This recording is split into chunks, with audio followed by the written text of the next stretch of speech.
এই হুকুম এখনো জারি আছে না নাই? এই হুকুম এখনো জারি আছে না নাই? সেই জামানায় কাফের ছিল, এখন কি কাফের নাই? সেই জামানায় আল্লাহর দ্বীনের পথে বাধা দিত মানুষকে, এখন কি বাধা দেয় না? দেয় না?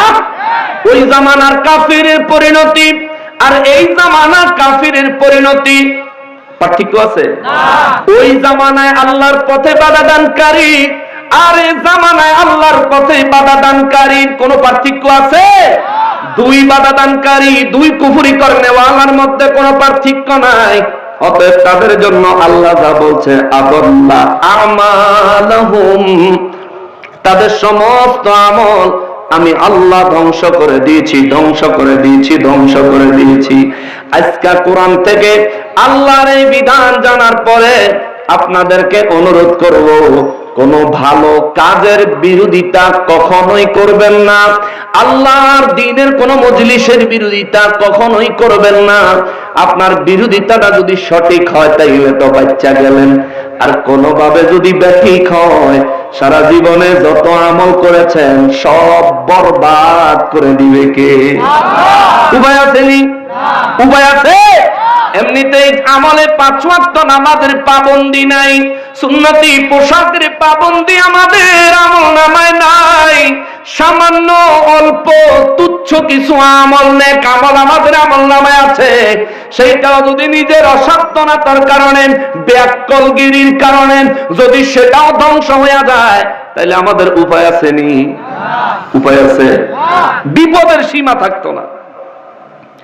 আর আপনি যদি ঈমান আনেন, আহা, রব্বুল ইজ্জত বলেন, ওয়াল্লাযীনা আমানু ওয়া আমিলুস সালিহাতি ওয়া আমানু বিমা নুজিলা আলা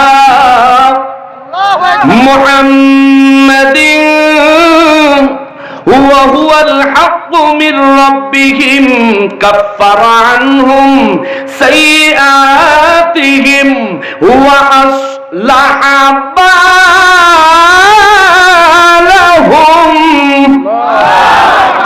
জোরে বলেন, আরো জোরে বলেন।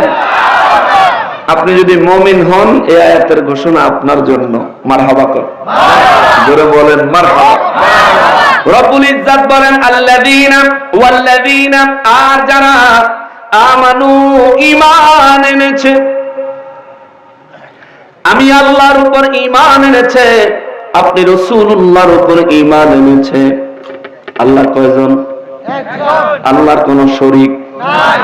আল্লাহর বন্ধুকে মুহাম্মদ মুস্তাফা সাল্লাল্লাহু আলাইহি ওয়াসাল্লাম, যার লকব হাবিবুল্লাহ দিয়েছেন কে?